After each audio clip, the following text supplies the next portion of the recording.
Hello, everyone. I'm your host for today. My name is Mariam Abdul Wahid, and I am currently signed member and student of final year medical student at Down Medical College. Today, we are diving deeper into the part of neurology, exploring what it takes to succeed in this fascinating field. So, whether you're just starting your journey or getting ready to match this year, we have got insights and tips that you don't want to miss out. I'm excited to be co hosting today with the wonderful Uneza, who is joining us to make this session even more insightful. So, Uneza, if you'd like to introduce yourself. Oh, yeah, sure. Hi, everyone. My name is Ineza Naeem, and I'm also a final year medical student at Dow Medical College, Karachi. And I'm also in the networking department, assigned EMC. I'm extremely excited to be hosting today's session alongside Mariam. Over to you, Mariam.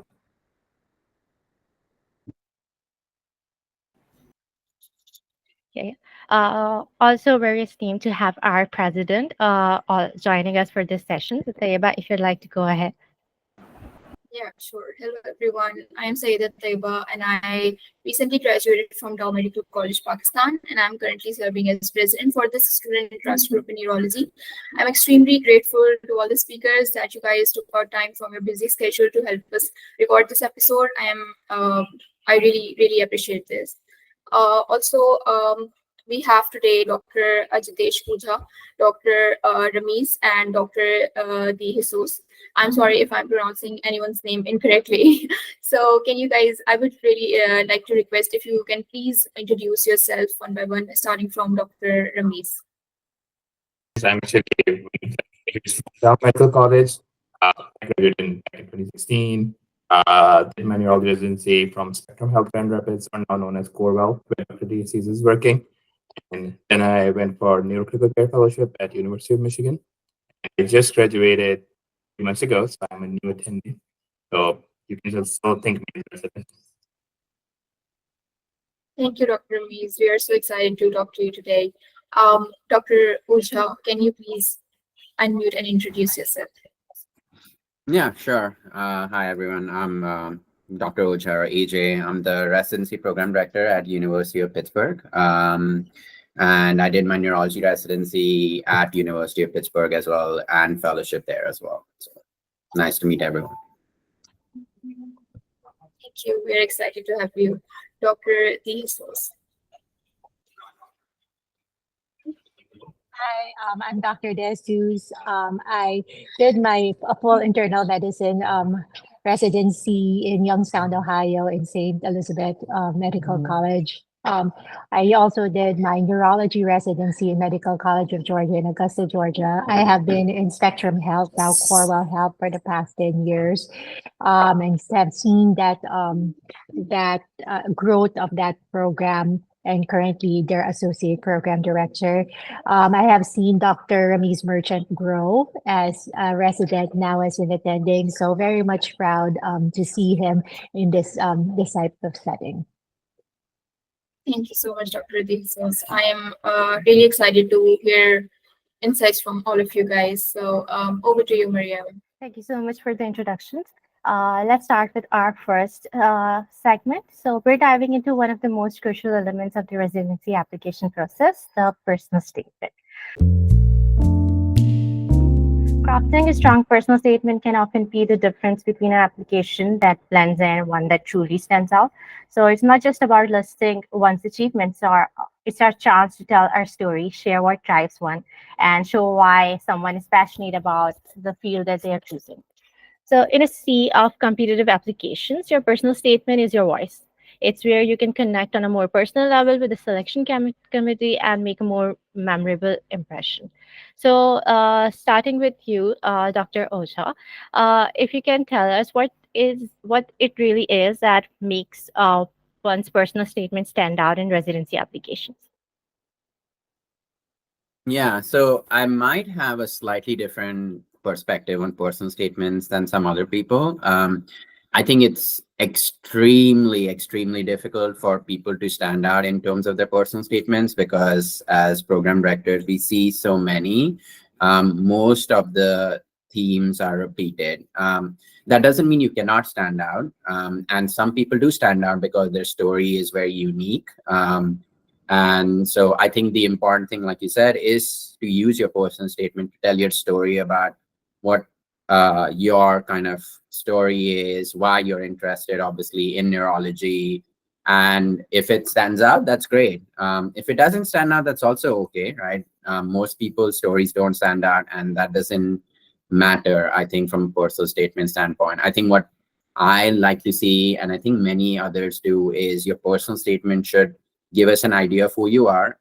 It should tell us, it should show that you are someone who is able to create a coherent kind of story about who you are. It should be grammatically correct. It shouldn't have any spelling mistakes. And I think the big thing is it shouldn't show you in a negative light. I think that's really what ends up being a little bit more important. I think just from all the personal statements I've seen, as I said, only a few really stand out in terms of being unique. But the ones that really, I think the important thing is most of the ones that I look at, they are well written and they give me an idea of who the person is. And I think that's the most important thing. Hey, that's some great advice, definitely. So, okay, so building on this, Dr. Ramesh, if you could tell us, like, what should ideally be the structure of one's personal statement?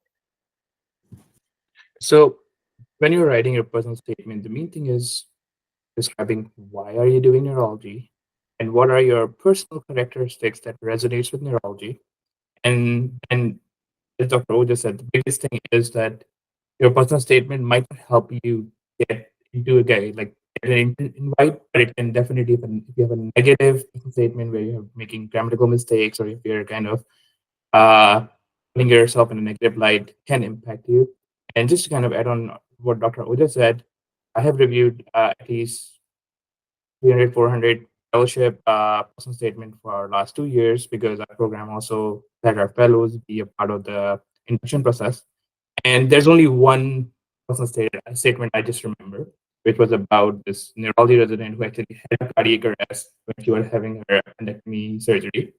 And that is why she kind of, and the thing is, when she had the cardiac arrest, it was like 2 minutes or 4 minutes, and she just remember all of this, and she had this depersonalization moment, and that's where she was like, let me just like she wanted to do neurocritical care, and she actually worked with Resuscitation Journal and the Cardiac Journal after that, and she was an advocate of post cardiac arrest assessment and all of that. So there was only one that I still remember. So pretty much kind of telling you that personal statement will is a necessity, but it's not as important as other things. But then again, if you're messing up your personal statement by making grammatical errors, or if you are putting yourself in a negative light, it might impact you. If you have to structure your personal statement, I do 4 paragraphs. First is kind of describing why neurology. Second is how do you align your personal goals with neurology? What are your thoughts about residency or why you are doing the residency? And what are your end goals from the residency? Like for me, my goal was that I'm interested in neuro ICU. At that time, I was so interested in inpatient neurology. So I wanted to explore that option. And that is how my statement ended when I applied for the residency. Thank you so much for breaking it down for us. Okay, so Dr. Rajesh, if you can tell us, like we have discussed, what are the things that have to be included in a personal statement? If you can enlighten us, if there are any things that shouldn't be included in the personal statement, like some things or some common mistakes that candidates should avoid. I think, I agree with both Dr. Osha and Dr. Merchant when it comes to the personal statement. You shouldn't just rely 100% on your personal statement. We all look into a grid. What we actually look into personal statements are any gaps in your, for example, in your training. For example, if you decided to go and take care of a parent, and that is why you stop for a year, that is the time that you explain it why that happened, because you might have excellent scores, but there is in your program like, oh, they missed a year.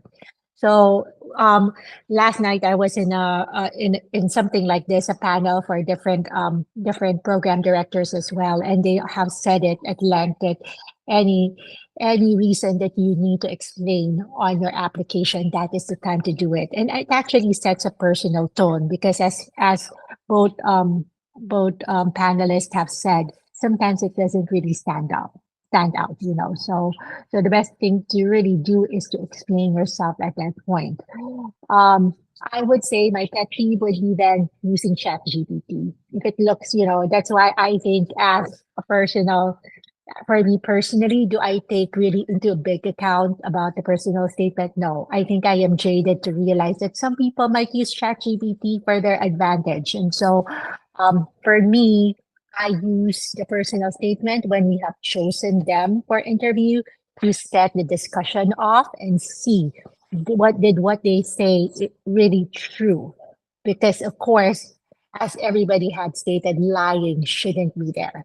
And so because that is, you know, during when you're interviewing, if you're in your two interviewing candidates, you want to see, can you connect to them? And how do you connect to them? You go to the personal statement, go to their story, ask them, like, how's your grandmother? And if you cannot explain to me what happened, it's a sign for me that, that they're not really truthful, you know? So as I've said, refrain from using ChatGPT and refrain from lying. Use your personal statement to explain yourself. Yeah, that makes a lot of sense. Okay, so like I said, let's move on to our next segment, that is of letters of interest. So, if anyone of our viewers if is wondering what these letters are and why they matter, so definitely is the right place. So, I would like to ask Dr. Ramesh if you can tell us what exactly a letter of interest is and why should candidates consider sending one. Again, I'm not on the other end where I'm a program director or assistant program director to be on the receiving end. So my opinion might be different. So I apologize if this is completely wrong as per Dr. Oja or Dr. Jesus. So what I think with letter of interest is that most programs, at least earlier programs, will have certain filters in, like they want someone having a better score or someone have a different research interest. But there are people who don't align with those research interests, but they have done something else. Like I know someone who had done at least 2 years of just bench research. He had poor scores, but he wanted to kind of at least put his CV or put his application on the table. So writing a letter of interest that this is this program. These are my achievement. If you can review it, and I normally start with sending emails to the program coordinator first. Don't email the program director because they get thousands of emails during the season. So start with the program coordinator, do a single email, 15 to 30 days, and one more reminder, you just send one email to the program director. Don't do that more than that. Because imagine someone who's working, who opens their email and they're seeing 500, 600 of those emails. It's a disaster. But then again, if you're someone who has something that you think might not put you on the table because of the filter, use it. But then again, use it where, like, be really specific about your email, write a short, brief email, just tell what is something different and you're interested in the program. That's how I will put it. But again, I have not been on the other side where I have received this email. So that's why this is just all opinionated. So, building on that, Dr. Oja, if you'd like to add what exactly should be included in these letters.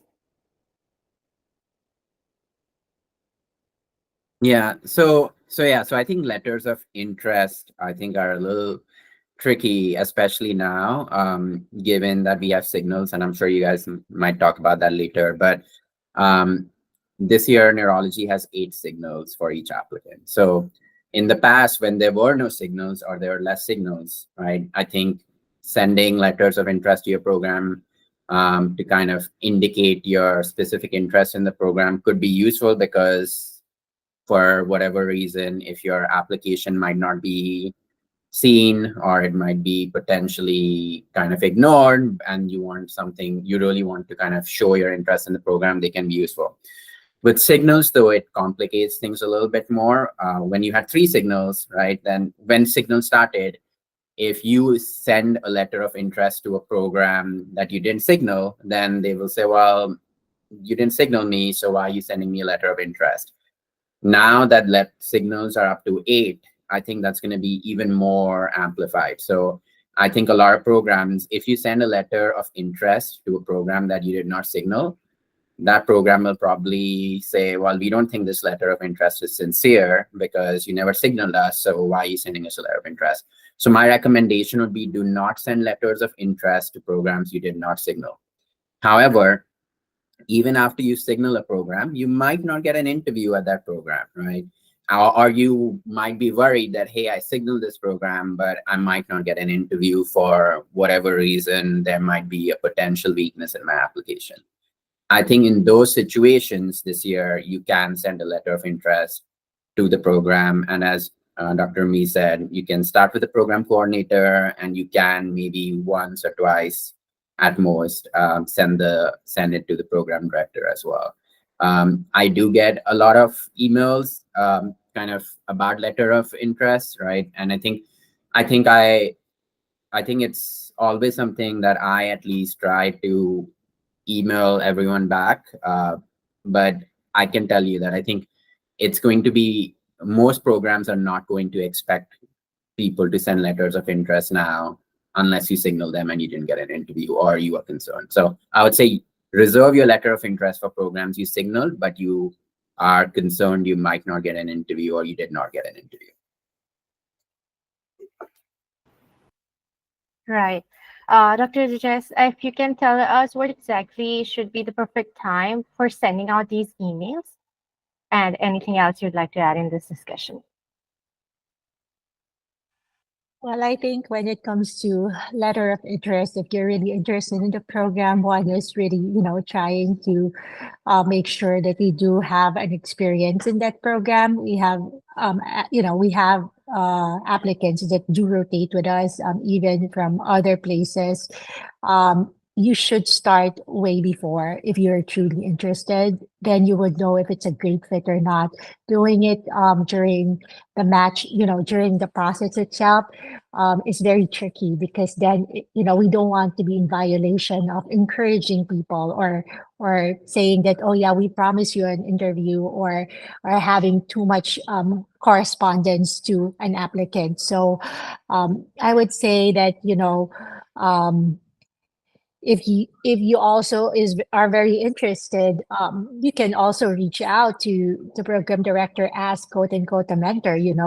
Really ask like, why is my application not strong enough? If you're not getting too much, if it is not really as a letter of intent, because what is if you haven't, if you in the second week of the whole process, for example, you haven't really had a lot of invites, that might have been too late. Then you might need mentorship on how to beef up your application for the next round or something. So um the letter of intent is something that we really don't look into, but make sure if you're going to plan to do something like that, that it's a process.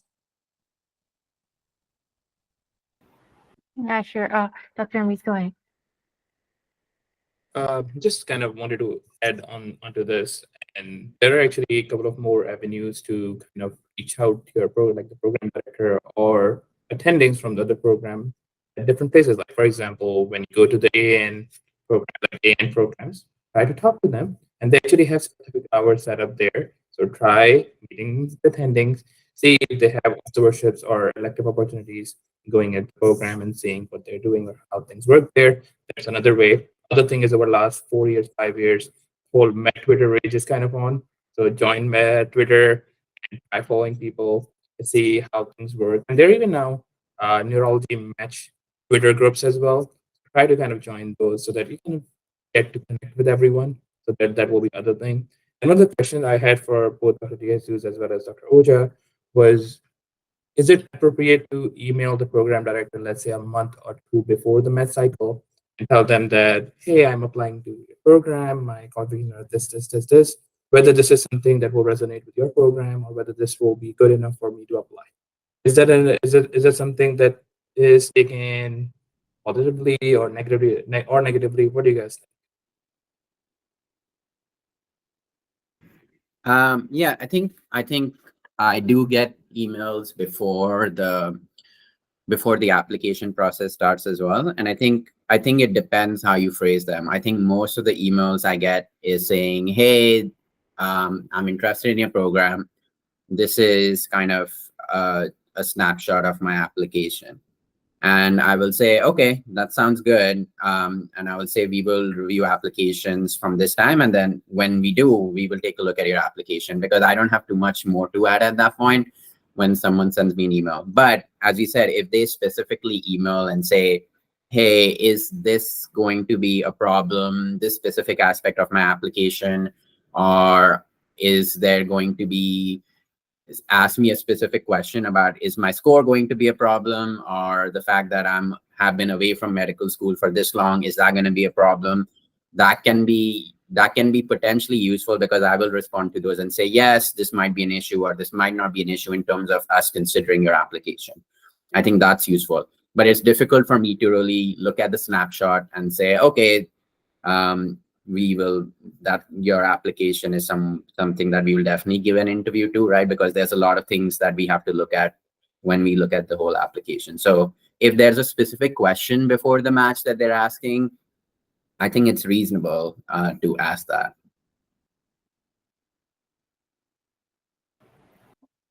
Thank you so much for clarifying this all. That was actually really insightful, and I'm sure our listeners will appreciate that too.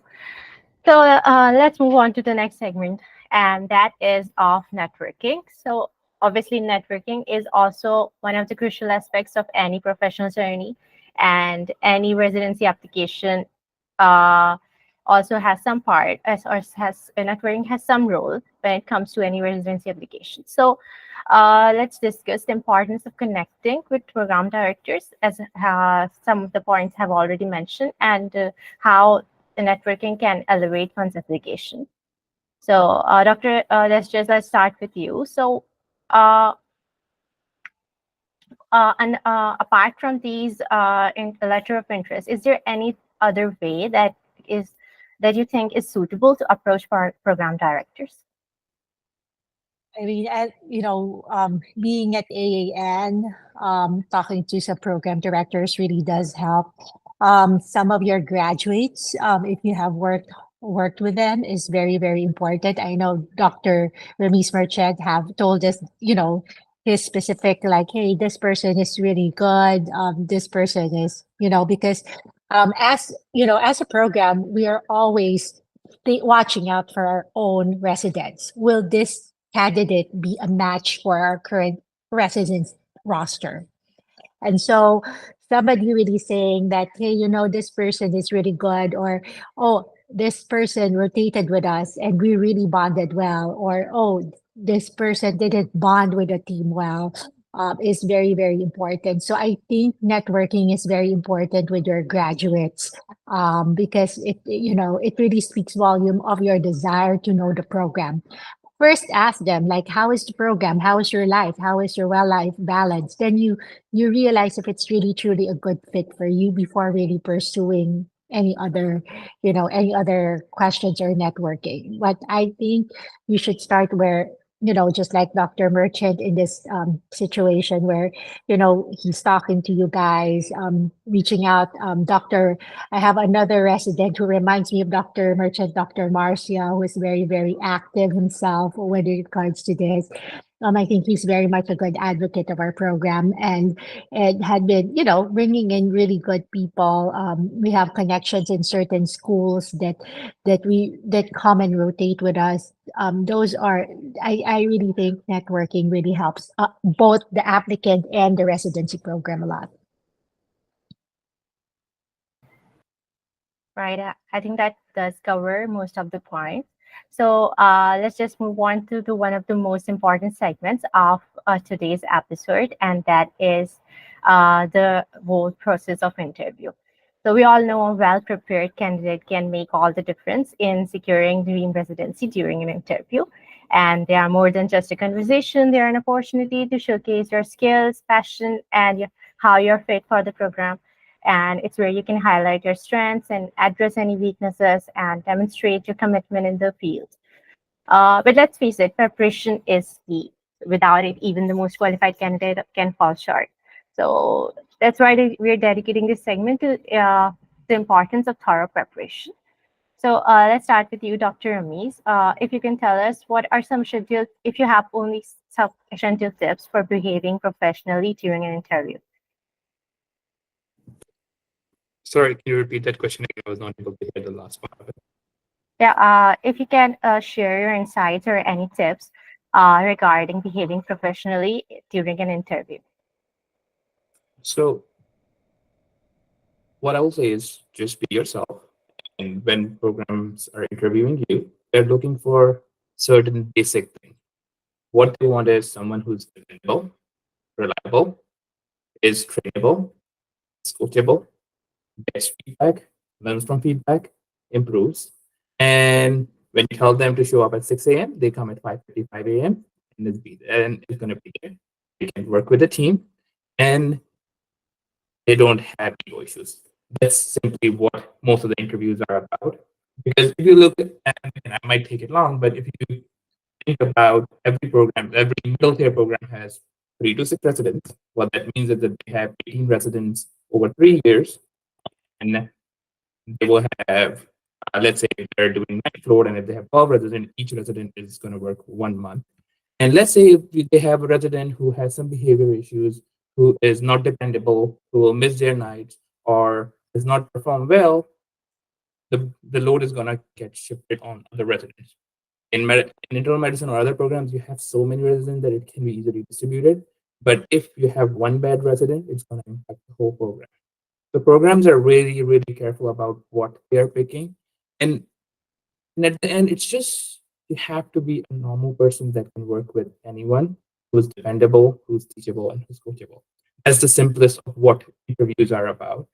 And I have seen and I have talked to other attendings at my workplace, and they all told me that every program had their different way of assessing how good or bad resident is on their interviews. Some would have this like large convoluted sheet where they will score for every single thing, and there are some programs that will have like a single Likert based question. How well do you think this resident will or this applicant will work with us? 1 to 5, and you just score it.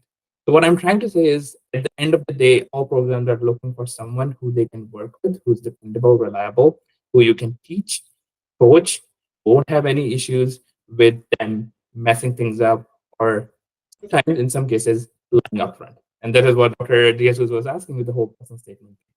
So they are looking for just a normal person who can work with everyone else.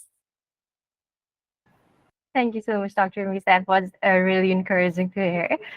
So, okay, so moving on to the most important question, Dr. Ocha, if you'd like to take it, can you tell us what exactly are some commonly asked questions that are asked during residency interviews? Yeah, I don't know if I'm the best person. I don't usually ask too many of the commonly asked questions, but um, I think what I specifically my conversations with people are based on my review of their application, and so I think one of the things that I focus a lot on, and I imagine some other people do, is what are their interests and hobbies and passions outside of medicine.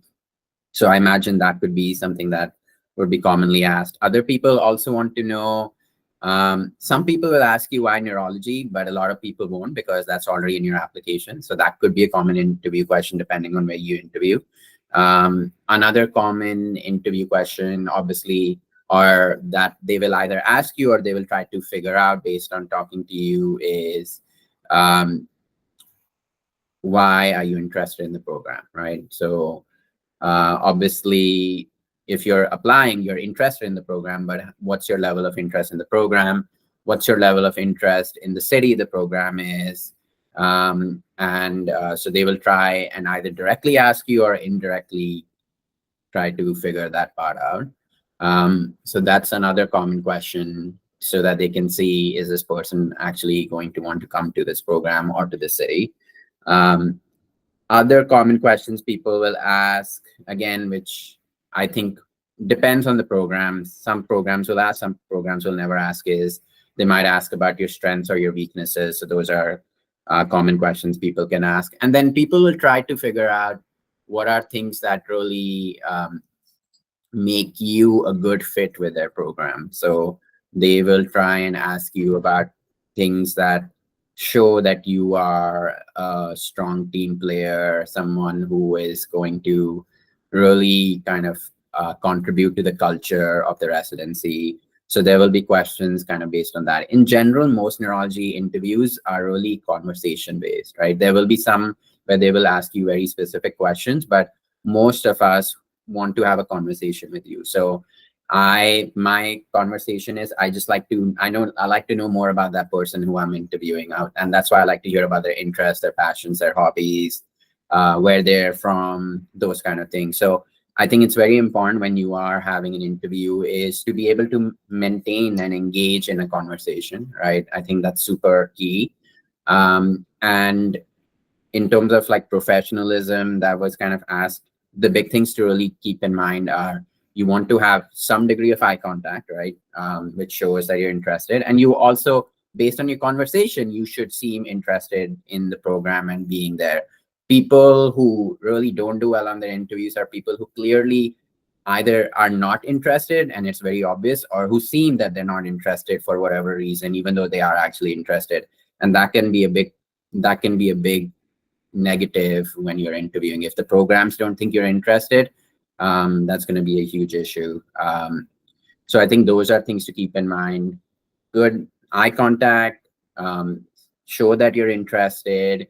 And in terms of professionalism, you always want to be careful about outside of the interviews when you interact with other applicants and residents. You are again showing interest in the program. You are showing you're kind of not saying something obviously that would be super controversial. Backgrounds can also be super important. You can have either like just a plain background behind you, and that's fine, or you can have something behind you that kind of shows some of your interest. That's fine as well. What you don't want in your background is again something that might be controversial again, right? Or like a background that's completely dark and there is no lighting, because that can also potentially be considered as a negative. So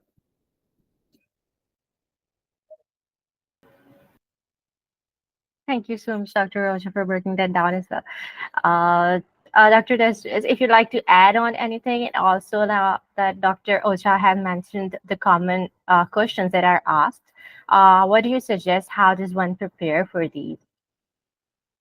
And so I have a really unique background that, I would say this offhand. I didn't match the first time I tried. And when I self-reflected on myself, it is because that I thought that I could have a handle of my English, but truly I did not know the answer for the basic questions like, who are you? And so I would say then get those list of questions and have that self-reflection. Who am I? What are my weaknesses? Write it down, because do not overestimate yourself and think that, oh, I know all the answers to these questions. Sit down and know yourself. Because then it will really flow truthfully when you actually talk to your to the person, because there's so many good things about you that you don't know or you don't write it down, right? So my advice is always writing it down. Just an advice to, sorry, my daughter's asking for Jesus. But, um, my my advice is number one, you will have situational quote unquote questions like how did you work in a team, or what is the most difficult case that you've had, or whatever. That is very important, not of what you did or whatever. I want to hear how you describe it. I always tell my resident I have an attention span like Dora, 2 minutes. So you need to capture me within 2 minutes, and you have described it well within 2 minutes. Why is that important? It's a skill that cannot be taught by books. It is a skill of being able to present to me the assessment and your history assessment and plan in a matter of 5 minutes when you are on rounds. Okay. And so if you're able to discuss to me situational stuff within 2 minutes, and I'm able to actually see it in my head, I know that you will become there's that skill that is innately in you, that is very important, because it's when you're on and doing rounds, that communication aspect should be there. A resident who doesn't communicate well gives us poor judgment. And so for me, make sure that you have a mastery of the language and able to describe things very succinctly. Absolutely.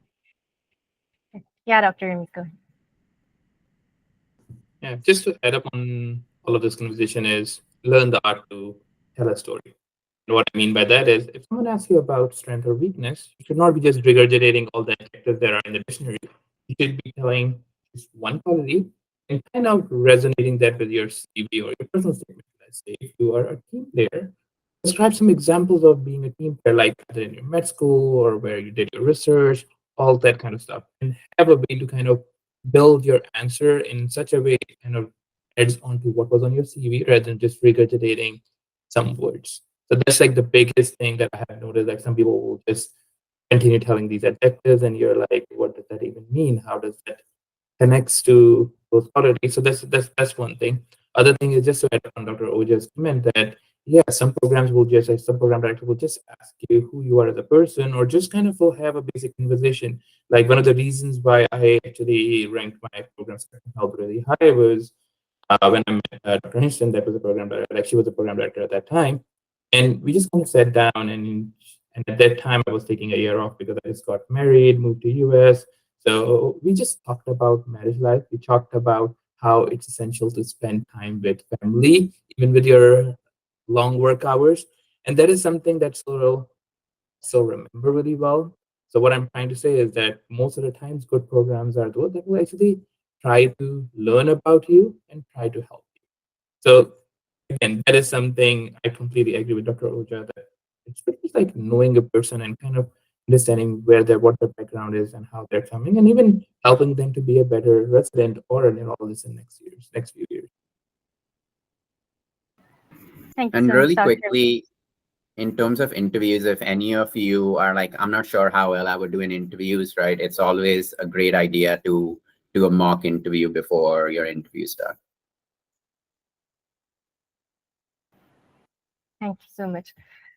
Okay, it's always so encouraging to hear about the character part because surely it does play a huge role in life and also in workplace as well. So one just have to be the best version of themselves for, I think, any hurdle in life. Thank you so much for highlighting all these important points.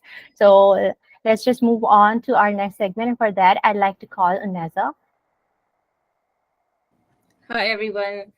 I'm happy to be back and taking the session from Mariam. Since Mariam did introduce me at the start of this session, so I'll quickly dive into our next segment, that is geographical preferences. So I'd like to ask your speakers that what role and how important are geographical preferences in the residency match process, and how do they affect a candidate's application overall? So if Dr. Oja, would you like to give your take on this, please?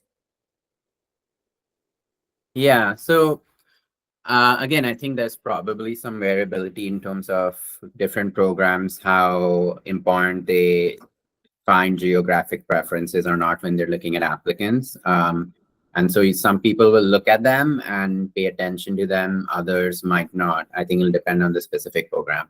What I will say, what my general advice to applicants when they're putting geographic preferences are a couple of things to remember. First, if you are applying to a West Coast program, for example, in the US, and you put your geographic preferences as East Coast or Midwest, right? Remember that the West Coast program will not see your geographic preferences. They will just see it. It will just show up for them as no geographic preference. So that's the nice thing from an applicant standpoint for geographic preference. But we know that as programs that just when we see no geographic preference for an applicant, that doesn't mean they don't have geographic preferences. They either don't have any or they've listed geographic preferences and our program isn't in that geographic preference. So if I look at no geographic preference as a program, I don't pay too much attention to that, but it could be one of two things and it doesn't matter. I think for the other thing that I tell people is geographic preferences can be helpful if you do have a specific geographic preference and then the programs that fall in that geographic preference see that. So some programs will actually look and say, okay, this person has like family in this region, and that's why they want to come here. So maybe we should consider them, because we know that a lot of people want to be close to some kind of social support. So I think it can be helpful in that respect. But what you want to be careful about is not being too specific when you list a geographic preferences. A lot of people, I think, make the mistake of being too specific. So let's say you're applying to the Northeast and you're like, hey, I really love New York City. I have a lot of family there. I have a lot of great experiences there from visiting, and I would really love to be in New York City. The problem is that geographic region is very big. There's a lot of programs in that region. So if a program is like 6 to 7 hours away from New York City, they'll be like, oh, well, they said this is their geographic preference, but they really want to be in New York, and our program is not that close to it. So we probably should not give this person an interview, right? So you want to be careful. If you're going to say, I have family somewhere, you want to say, well, I have family in this region, or I have family in this, depending on how close you want to be to family, right? You want to be careful. Otherwise, some people, you might unintentionally disqualify yourself from programs that you might have been interested in.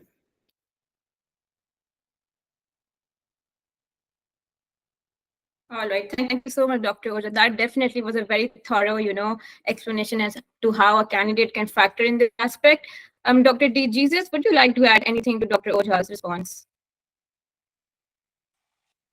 I think it is, I agree with Dr. Osha that, that it's very nuanced, it's very useful and not useful. I think Pittsburgh compared to Grand Rapids are two very different settings. And I think Grand Rapids is more an acquired taste than that of Pittsburgh, because Pittsburgh had so many things, they have, a variety of food, more urban, while we are a little bit a mix of rural and urban at the same time. And so we cater to candidates that might want to stay in the region. And so that is why in our case, we might be looking more into those ties to Canada, or ties to Detroit, or ties to Ohio, for which they might really want to come here. Case in point, some applicants who might be in Chicago on our experience doesn't tend to come to us. So we won't, just because of what we have trended the past few years, we have a different way of attacking geographical preferences. So it is very tricky. It's almost like a game of chess of how you might want to put it out there. And so there's no concrete answer to that unless you really want to go to a specific place. All right. Thank you so much, Dr. D. Jesus. Dr. Merchant, would you like to give any comment upon this aspect as well? So with this whole region thing, either it's like way too specific that helps, or it doesn't help. So for example, at Spectrum Health or even at University of Michigan, both of those programs always looked at whether applicants have Michigan connection or not. And for example, and again, this is just me giving an example. Let's say someone who's at the residency program has a significant other who's applying next year. The program will look into it, and program will definitely refer them, or at least look into their CV, get them an invite, because their husband or their significant other is in the same program, and they will like their people to be here, so that there's not conflict, or the president is not going to other states, or kind of just keeping it simple. And that is where I have seen that region thing helps. Other thing is, like, for example, when I was applying for my fellowship at University of Michigan. Oh, just give me a second.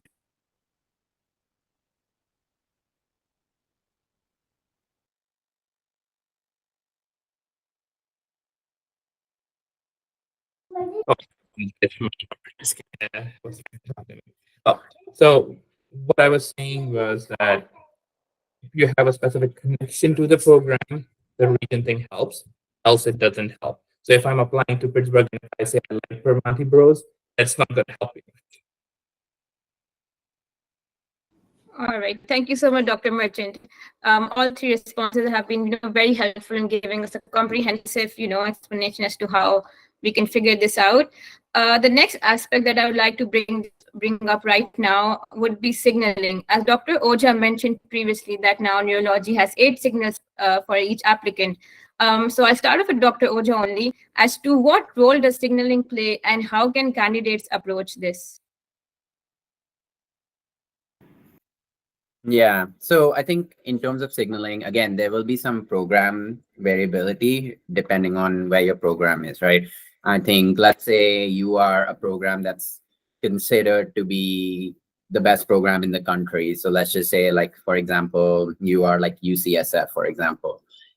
They don't care about signals because they know that whoever they usually, as a general rule, whoever they send an invite to will probably interview at UCSF. So they're probably not going to pay as much attention to your signals.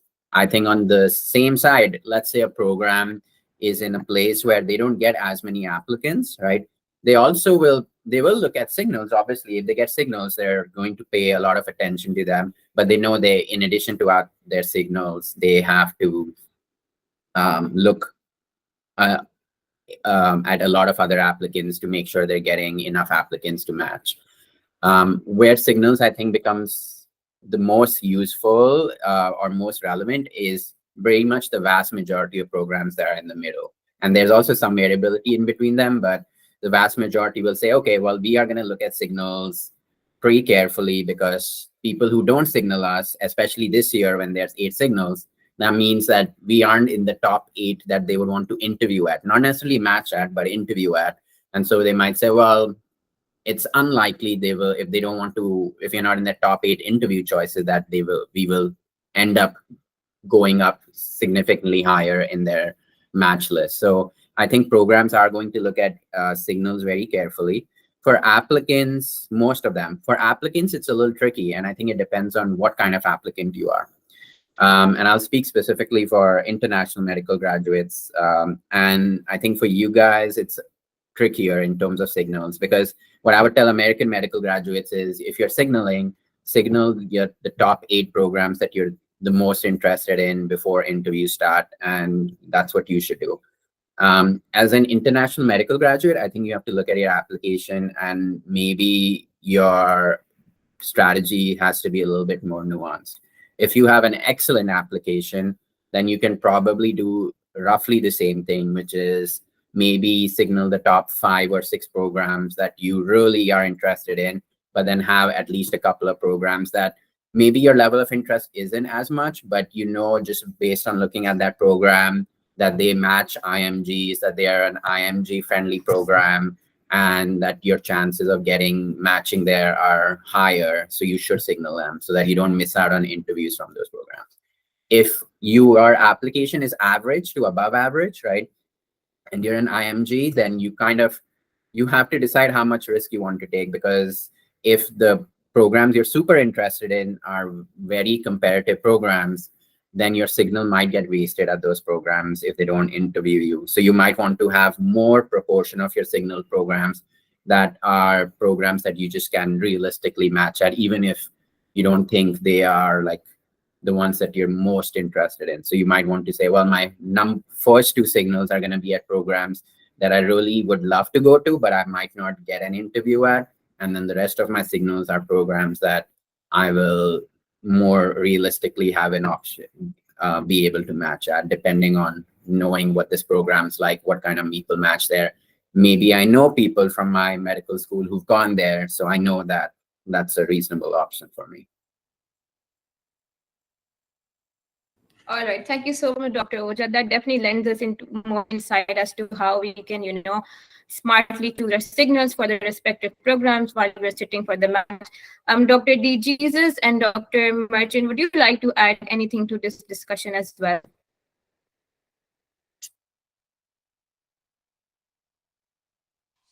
I will let Dr. Merchant answer. I just need to be offline really quickly. So just kind of add on to this, there's something called falling into the cracks. So let's say you are a decent middle tier applicant. You have applied to a lot of middle tier programs and some low tier programs. You are good enough for, like, actually you're way good enough for those lower tier programs. you're not as good enough for those good tier programs. So a lot of lower tier programs are like, oh, this person has a lot of research interest. This person might not resonate with us. And a lot of middle tier programs are like, oh, this person is not that good enough. This signaling will actually help the program know that those lower tier programs know that you are truly interested in that specific program. And that is something that happens way too frequently with neurosurgery. I have talked to a lot of neurosurgery applicants, and when I was a fellow, I did work with a lot of neurosurgery residents, and they would tell me that there will be people who have really, really good scores, but they are not good enough for the big programs, but they're way too good for the small program. That thing really happens, and the signaling will kind of help you get those like all those lower tier programs that you are really interested, as well as those middle tier or high tier based on where your application is. It will kind of help them sway whether you are truly someone who wants to be at that program or not. So that's how I think about signaling. All right. Thank you It so much, is Dr. very Martin. different with it is very different with three signals for the past 2 years. It had been very helpful in the sense that it actually puts some candidates in the forefront. I have like some um, American graduates who didn't rotate with us, didn't have a chance to rotate with us because we have limited spots, but they signaled preferences, really showing that they were interested. Now with the signal preferencing of 8, I don't know how much I will take stock into that because it's almost like when you're gambling and you put all of your money into 3 versus 8. That will be tricky. And we have had a lot more success with the 3 signal preferencing. And so that is just in the mindset of the program. Is the 3 is much better than the 8, because the 8 is just too much, and you can like realistically speaking, how many programs do you really have are you offered? It might be between 5 to 6, so meaning 8 that is on the higher end, right? And so it doesn't really. I don't know if it really takes into stock right now on this in this coming year, and we all have some grids on how we actually consider an applicant. For example, have they passed their steps and all of those stuff? It's not all banked on the signal preferencing or geographical location. All right. Thank you so much, Doctor. And, getting to know how the situation is evolving currently is also extremely helpful for all of us listeners. The next segment that I would transition into now would be the NRMP program application strategy. So I would like to direct my first question towards Dr. Ojha, that how many programs should candidates ideally apply through NRMP, and are there any factors that they should specially keep in mind when selecting the number of programs they're applying for? Yeah, I mean that's a very difficult answer because everyone is so different. I think it really depends on your application. Um, and I would say again, American medical graduates, most of them, just because I don't know if you'd consider it fair or not, but they, as a general rule, have to apply to less because they're American medical graduates. I think as IMGs, you guys do have to apply to a lot more. And I think how much you apply to is kind of dependent on your individual application, right? So I think if you are someone who has an excellent application, right, I think you are probably, and I might be wrong because I'm not an IMG, but my guess would be that 20 to 30 programs would probably be where you are at if you have an excellent application as an IMG. If you don't have an excellent application, I would say you are just applying to like probably most of the programs, just to kind of get all the chances that you have. So I think that would be my guess. I think others might be able to answer this specific question a little better. But I would say at a minimum, even if you have an excellent application, you're probably applying to 20 to 25 at least. 20, well, maybe say 20 to 30 at least as IMGs. I think that would be the best thing to do for an excellent applicant. Did you have another part of the question that I missed, or was that was the it. question, right? And another part was just like, are there any factors that influence the number of programs a candidate applies to, and things they should especially keep in mind when selecting programs? Yeah.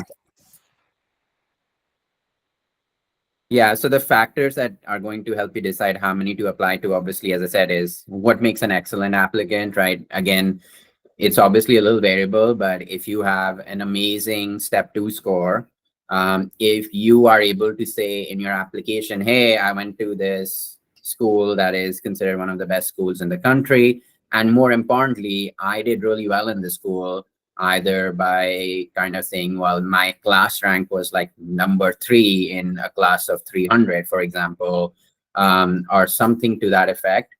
And then you also have so that can be obviously super useful to help you say, well, I can probably apply to a little less programs as an IMG than everyone else. Or if you have some very unique kind of outside of medical school experiences, like I have been involved in leadership organizations that are like national leadership organizations, or kind of that have done a lot of work, that very cool, either global health work or DEI work or academic kind of teaching stuff. So you've done a lot from a teaching standpoint, and it's a very impressive kind of thing in any of those spheres. Then that can also help you say, well, I can probably, this is really going to help me apply to less. And then there's also research, right? If you've done impressive research, obviously, right, meaning you've published a lot, and or more importantly, if you've published in um, journals that are like known to be reputable, like neurology or nature or all of those, then you can say, hey, I have all of these things are going to help me decide that I can apply to less programs. And the less you have of all of those things, the more programs you will want to apply to. All right. Thank you so much, Dr. Oja. That definitely does, helps clarify a lot of aspects in this regard. Dr. De Jesus, would you like to go ahead and speak a few words on this as well? Yeah, I mean, Dr. Oja and Dr. Merchant can add on to this. It's a very different time as we emerge out of the pandemic. I think Dr. Merchant is a pandemic baby, meaning that were you before the pandemic or after the pandemic? During pandemic. So it was my PGY Yes. to end of 2 and start of 3rd in the whole pandemic. So there was a COVID bloat, meaning that they don't need to pay for travel or accommodations or whatever. And so there was a chance for them, a lot of people to really apply to different areas. Now we're actually going back before the COVID bloat. It feels like there are some programs that are doing hybrid, just like our programs. So I will say that most likely the amount of applications that you need to do is going to be more in a reasonable range compared to that COVID bloat before people needed to do 50 applications just because they can. And so you might want to talk with regards to this, Dr. Merchant.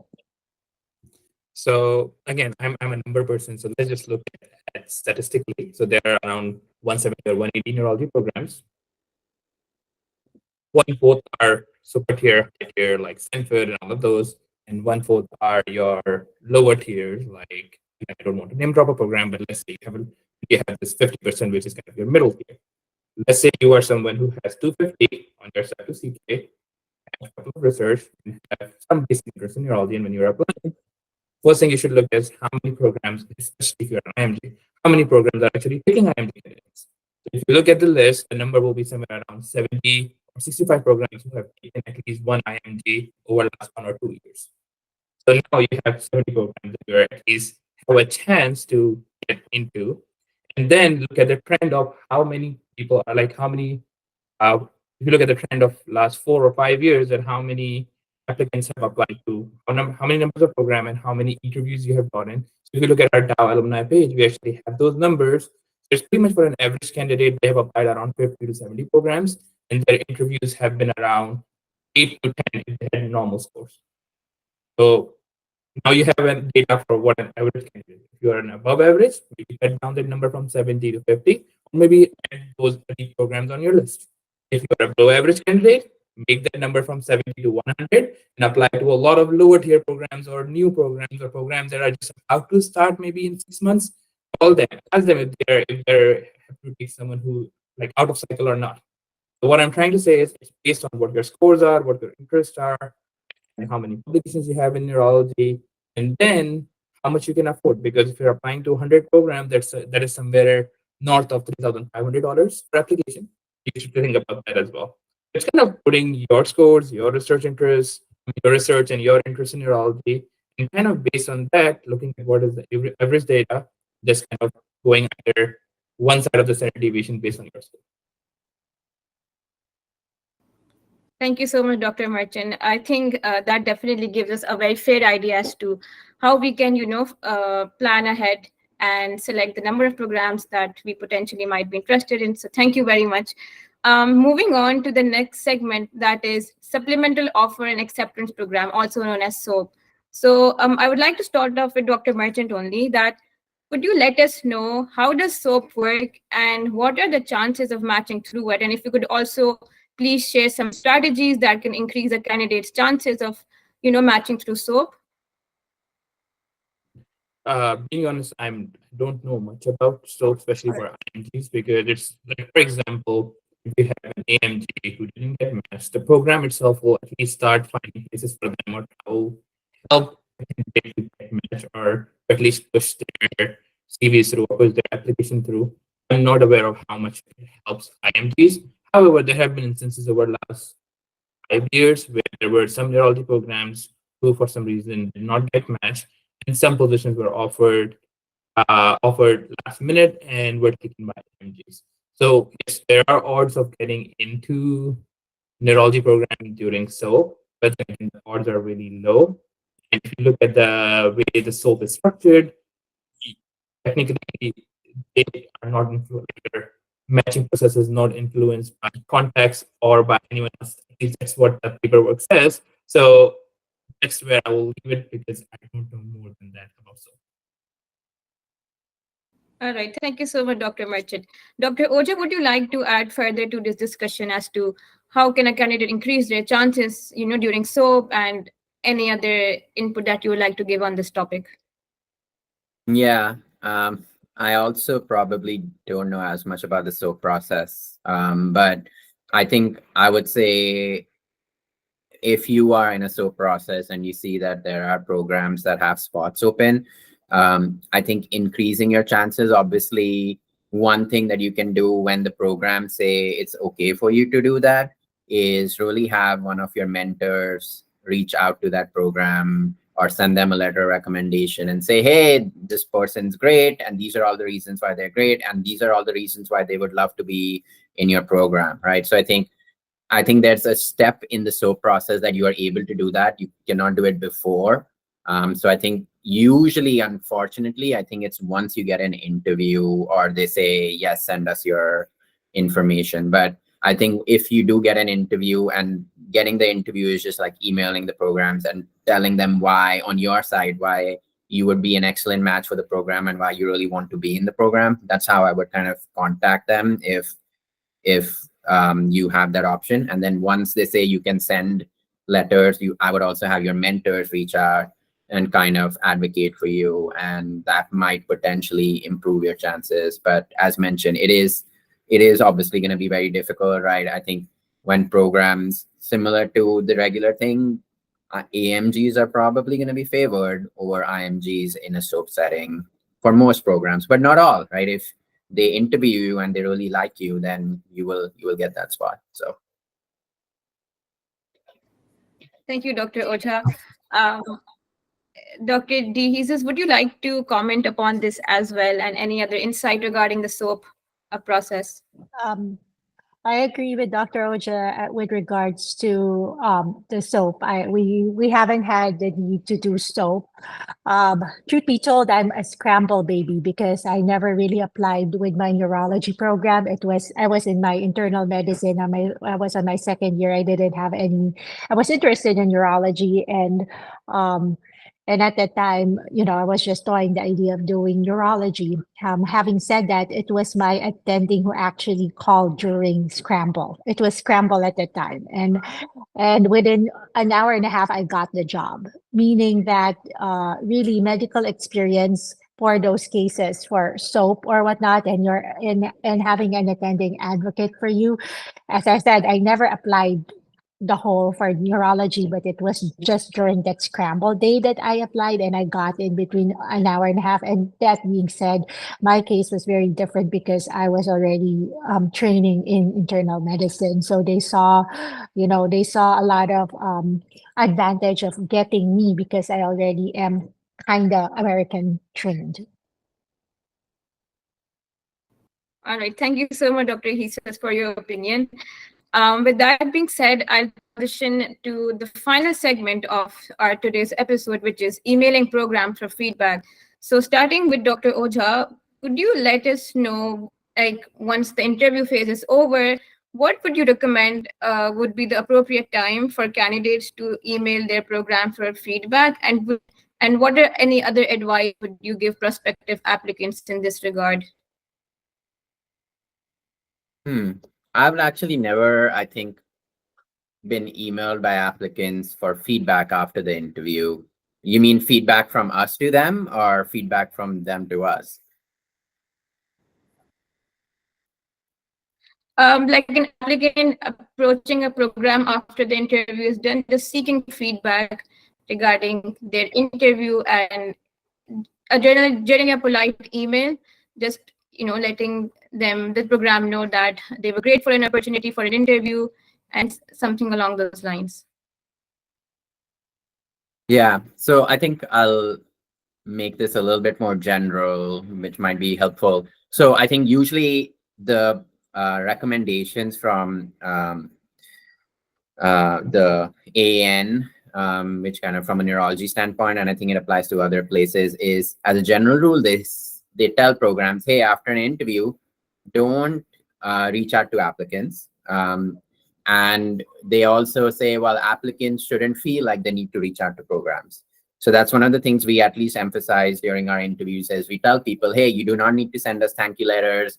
You do not need to write to us. If you have questions about our program after the interview or anything we can help with, you can definitely reach out, but you don't have to, just to make that clear, because a lot of people feel obligated to do that. And so we tell people that's not needed. I think after that, I have never had an applicant specifically email me after the interview before the match saying, hey, can I get feedback on my interview? If they did, I would be happy to give them feedback, but they would probably want to ask me specifically what areas do they need feedback on, because I think most people's interviews go really well and there's really not much feedback that we can provide, at least before the match is over. After the match, if someone doesn't match, for example, or they really wanted to go to a program and they didn't match there, then you can say, hey, I just want to kind of see what there things that in my application that made you rank me lower or led me to not matching. I think that's very reasonable. And depending on the program, I think many people would respond. Some people might not respond. The thing that I usually get the most of, other than just thank you letters, which again, I tell people you don't have to, but again, obviously some people like to send it and that's completely fine, is sometimes we will get, instead of, obviously now you're in the letter of intent kind of period where you are saying, hey, I really like your program. I want to come to your program for residency, right? And so that's a letter of intent. And so what I tell people is, if you, after interviewing, do have a clear number one program that you know for sure is going to remain your number one program and you don't have any doubts about it, then you can definitely send a letter of intent to your program and say, hey, I am ranking you number one. I really like your program. These are the reasons. Now, in terms of whether programs take that into account, it's different for every program. Some programs do look at it and say, well, this applicant sent us a letter of intent and they're the same as these three other applicants.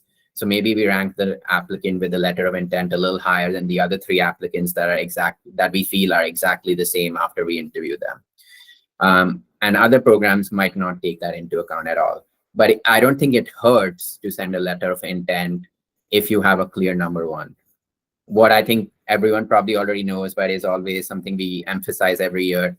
If you aren't sure if a program is your number one, then do not send a in number one, right? Because I think it really looks bad on you if you send a program, hey, you're my number one, and then you don't rank them number one and you go somewhere else, for example. Because people in neurology, they might talk and they might say, hey, this, and then when you're looking for fellowships or job offers, that might potentially be a problem. Usually not, but might potentially. And if you are like, well, this program is in my top three, so should I send them a letter of intent just saying, hey, you're one of my top programs? I think I usually tell people not to do that, or just not to send a letter of intent if they're like, and say, hey, you're one of my top programs, because what programs will take away from that is, hey, this person sent me a letter of intent, but they didn't say that we were our number one. They just said we were one of our top. So most likely we're either their second or third program. And so they might say, well, is it likely they're going to match with us? Maybe, but they might not. So maybe that might potentially negatively affect you in the match list for some programs. Again, every program's different. So different programs are going to look at it differently. So I would say the only time to send a letter of intent is if you know a program is your clear number one, and that's not going to change from when you send the letter of intent to when you match.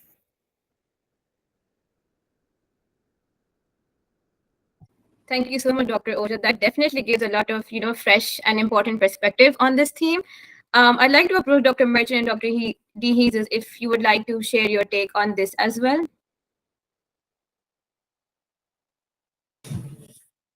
So just to kind of add up onto that, and this is something that I have seen a couple of things do. So if you don't get match, and there were some programs that you really liked, and you felt that were appropriate for your CV, just email the program director and ask, what could I have done better, or how can I increase my chances of applying next year and getting matched? Sometimes, let's say some programs are like, oh, this person has uh, more than 3 years of year of graduation mark, or this person does not have enough research experience. So they can just tell you, maybe work on this aspect, and then you will have at least 6 months, 8 months down the line to at least apply, like work on that, and then come back again and apply. So that's one way of kind of doing it, is asking feedback after the match is done, because in this way you're not violating the CGME policies. And second thing is, this way you would know what to work. But again, emailing or sending everyone a thank you or letter of intent does not go well, because literally everyone knows.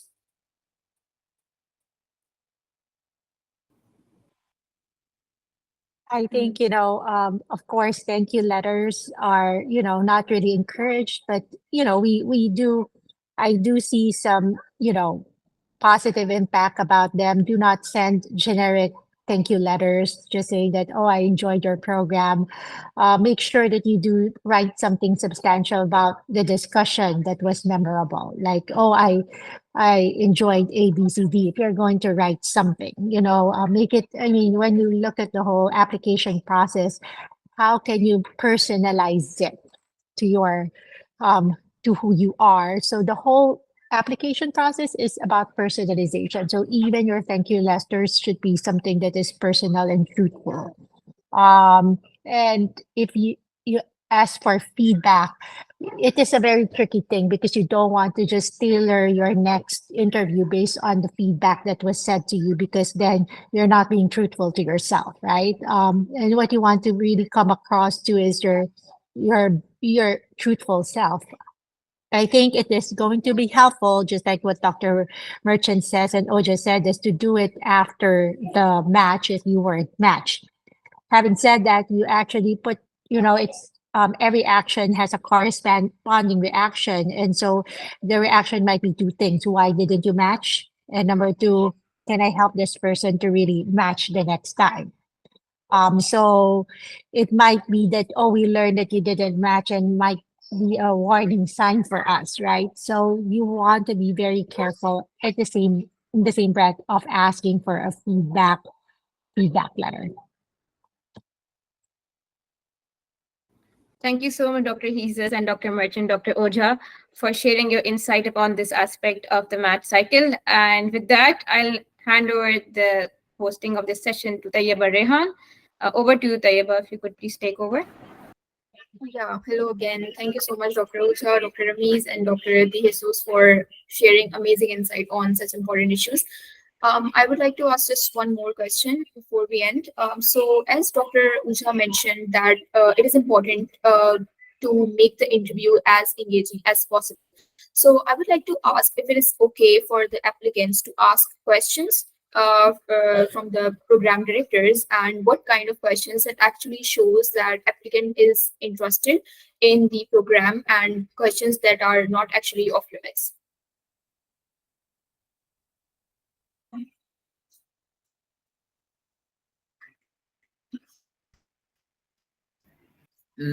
I think questions that aren't super useful to ask are um, usually most programs will send some kind of materials to people before the interviews, if they're virtual, or if they're in person, then they will have a presentation about the program.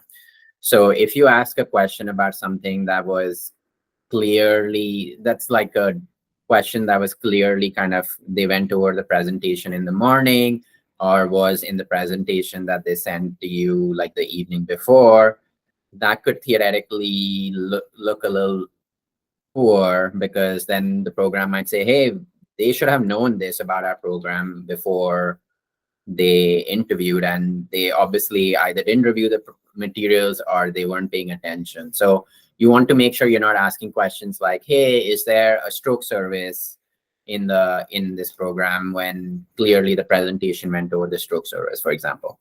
So those kind of questions I would avoid asking. Other questions I would avoid asking are questions that could, for some people, create a negative perception. So if you ask a lot of questions about um, how much kind of time off do you have, or how much time do we have to do these other things outside of neurology residency, or what kind of provisions are there, then that can also, then some people might say, well, this person seems like they're not as interested in working hard, and that could be a potential red flag. Those questions should be asked. Just to be clear, you should be asking those kind of questions about the work-life balance in a program, how the wellness is, all of those things. And to the residents, I think that's the best place to ask. Even to program directors, you can ask about wellness measures, asking about, hey, what are you doing in terms of making sure people that there's wellness is emphasized in the program? That's great. But if you ask a question about wellness, then you ask another question about work-life balance, then you ask another question about like, hey, how much time off do we get, right? Then that creates some kind of theme that program directors wonder, is this person going into residency with the right kind of expectations? So ask all of those questions to the residents. But at least wellness questions, one work-life balance question, those are fine to ask the program director as well. The kind of things you should be asking program directors, and I think are very important, are, I think, what do program directors think are going to be the big changes in the program, or what are things that they're looking to kind of potentially change? That's a common question applicants ask, and I think that's a very reasonable and valid one. Asking them what they think the strengths of the program are, that's an important one. Asking what they think, what they look for in applicants, or what they think would make a successful resident in their program.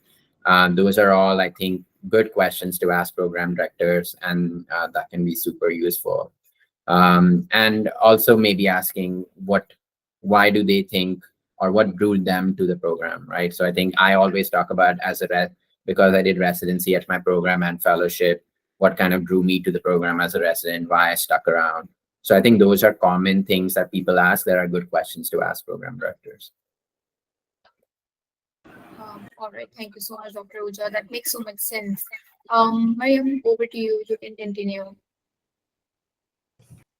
Just another thing to add, this is something that I always do when I was applying for a job and I was talking to program directors. I always ask, like, since you took up this position, what has been changed, and how normally, let's say, if you want to change something in the tactics, or if you have to change something for the residents, how long does that take? Because that actually tells you how adaptive the program is, and that is something that is not available on their website or even in their presentation. The thing you can ask is the trends. Like, for example, some programs are epilepsy heavy. You will see a lot of people going into epilepsy directly from their fellows. Like, you will see a lot of graduates who are doing epilepsy fellowship. Ask them, why is that so? Some people will have a lot of people going into neurocritical care, which kind of signifies they have more inpatient time. So you can ask those questions. Other thing that I really like to ask is that, let's say if I'm applying for an IRB, apply for IRB today, like I submit my synopsis, how long the program takes from submission to giving me the permission. Some programs is like 2 weeks, a month, and some programs is like 6 months if you're interested in research. So kind of tailor the questions on what you want to ask or what is useful to you. And one of the things I even ask is, like, if I see a lot of program graduates staying at their own program, I ask them, is there any specific reason? And some of the times people will tell me that it's pretty much the program was so good enough that people just stayed there. And lastly, sometimes, and again, I'm a more of a social person, I'm an extrovert, I like to kind of go out. So I ask people that what are the other things people do in their programs besides just work. That do they have like some program, like do they have some events? Like, for example, Spectrum Health, they have a volleyball team, they have a soccer team, every now and then they will be going out for something. So that's another thing to ask, because that is something that won't be available on their website or on their presentation. Yeah, that sounds so helpful. Dr. Jesus, you can go ahead. I think there are two things to remember. You have things to ask the residents as well.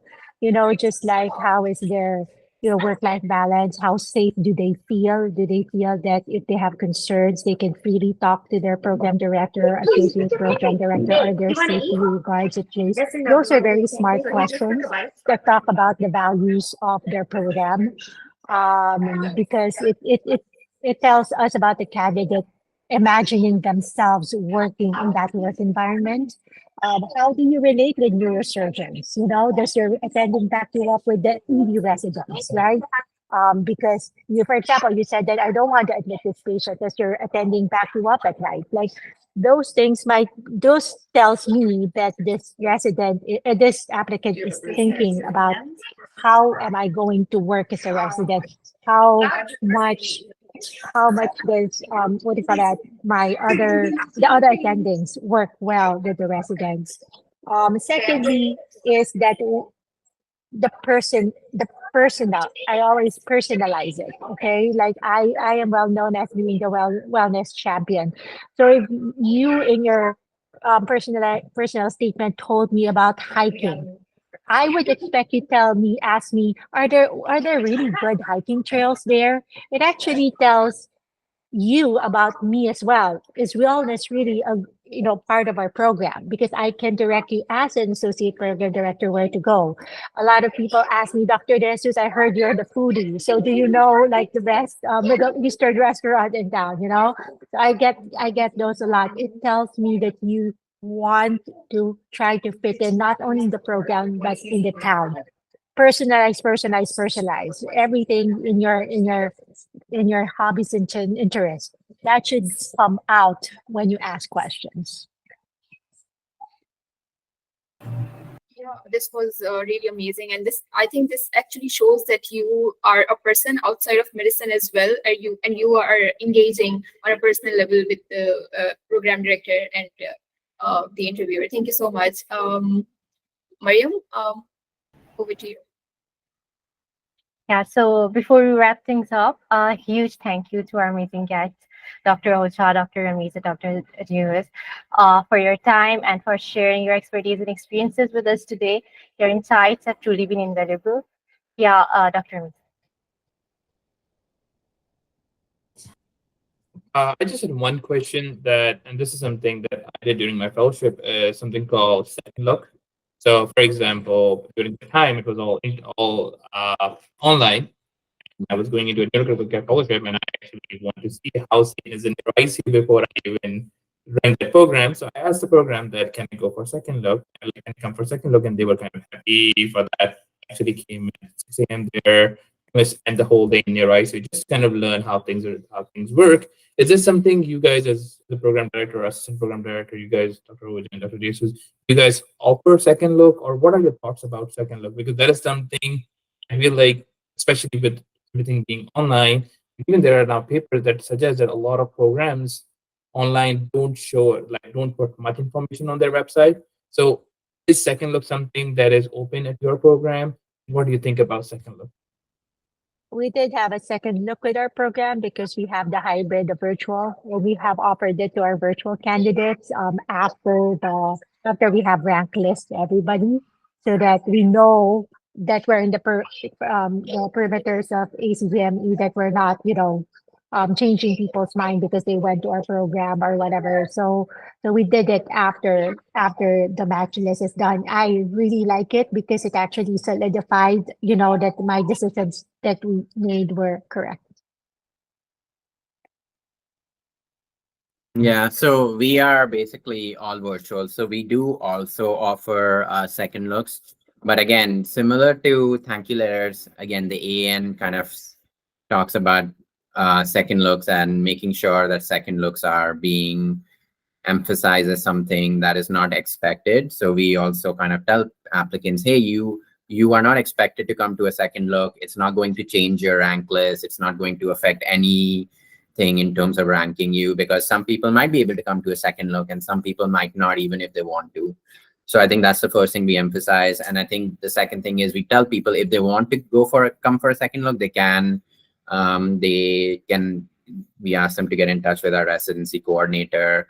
And we also do it so that when they come, unfortunately for me, honestly, they have no contact with the PD and APDs to kind of make sure that their second look is not influencing anything from our side, and which I kind of miss. I actually really enjoy meeting applicants in person. So it's unfortunate, but we try not to do that. And then, yeah, so second looks, the other thing I usually tell people is second looks are useful really if you think you have like a program that's in like your top 3 and you're trying to decide in your top 3 or 4 which one you're going to rank number 1 versus 2 versus 3. It can be super useful, but otherwise it might not be useful otherwise. And so I tell people, like, these are the situations they can be useful. They are possible if you are interested, but definitely not needed or recommended. So that's kind of our philosophy with second looks.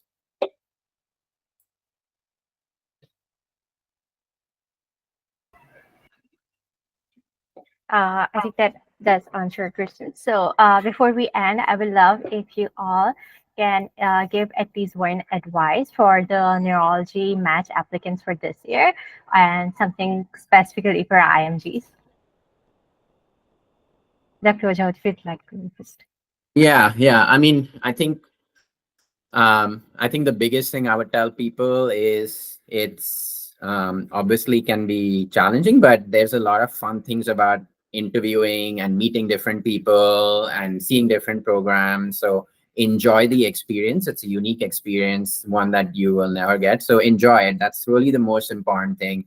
And know that um, as long as you kind of give it your best, right, whatever happens is going to be the best case scenario for you, right? And even if like you for some reason don't match, there might be things that you can take away that will help you. And wherever you do match, remember that the nice thing about a match is that you will say, okay, this is potentially where I think I'm going to end up matching. And then even if you end up matching at a slightly different place, oftentimes the place that you end up matching ends up being the place that you really love and you really enjoy. And that's really the most important thing to focus on, right?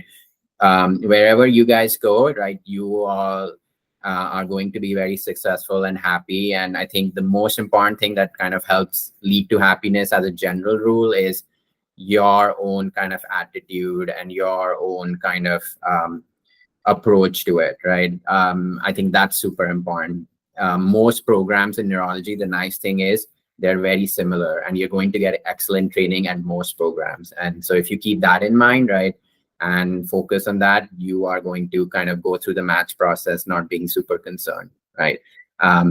as an I, whether that's an AM, as an American medical graduate or as an IMG, that's roughly true. I was very fortunate in that when I interviewed, I was like my top five, my top seven, any of these, if I go to, I know I'm going to be happy. And it's useful to remember that because it reduces a lot of anxiety.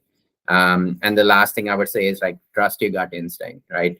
Impressions, your overall feel of a program is always, for most people, very accurate. So you can take all the notes you want about the specific details of a program. The one thing that you should really focus on is after you interview at a program, how you felt about the program and its people.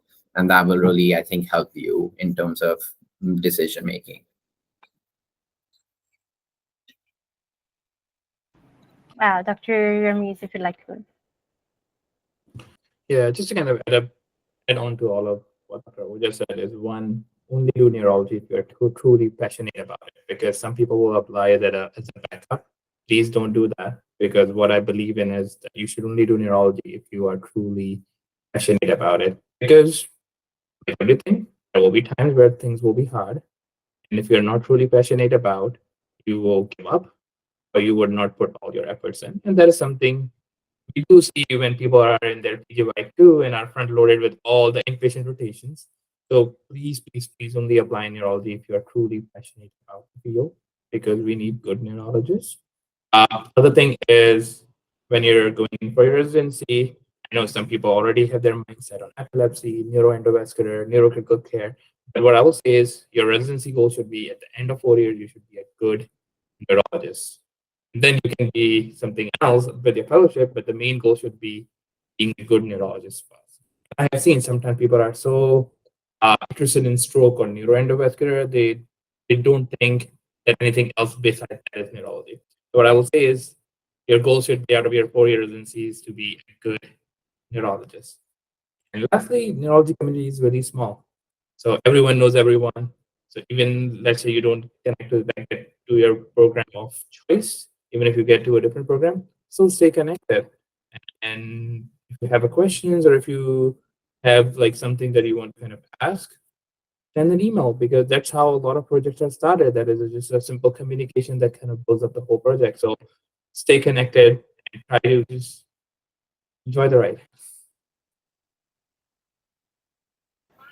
Well, I will keep it brief, but I would say to make sure that you stand out on the interview. I think that is what matters the most. I always, if I feel that we always after an interview day, me and Dr. Abbas would always text each other. This person is really great. This person like, that is your time to shine. So just like in any sport or any presentation, you always need to practice. So practice, practice, practice. Know what you want to ask. Know yourself. Rank only the places that you can see fit. Do not underestimate yourself because you're just thinking that, oh, I think this is a place that I will match. No. How about turn around the question around and ask yourself, does this place fits my personality? Do not underestimate what you can bring to the table, because then you're not being truthful to yourself. Thank you so much for the great advices and hello to your daughters. Thank you so much, everyone, for joining. And for all our viewers, thank you for tuning in. If you enjoyed this episode, please subscribe and share it with your friends on the Neurology Pod. Let us know if there's anything you'd like to discuss in upcoming episodes. Your feedback keeps us going strong and helps us bring to even better content. Also, that be all from our side. Thank you for joining on the second episode of the Neurology Match Road to Residency. So this is Mayumbil White signing off. Until next time.